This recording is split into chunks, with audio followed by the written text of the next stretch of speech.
Guys, I'm in my kitchen and I literally just started to mix this slime. It's this and this, that kind of soap with some added salt, and it's just not working. So this is probably gonna be like a fail on making slime because it's just not slime. It's just so jiggly. And guys, it's just not working.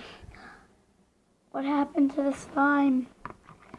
I've been mixing for a little while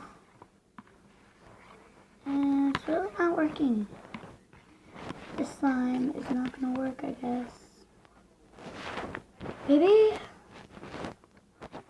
I guess what you should do next, guys, is put this in the refrigerator for maybe a couple hours or even a day. Maybe then it'll probably turn into real slime. Well, there you have it, guys.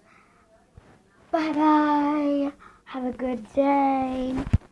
See you guys tomorrow.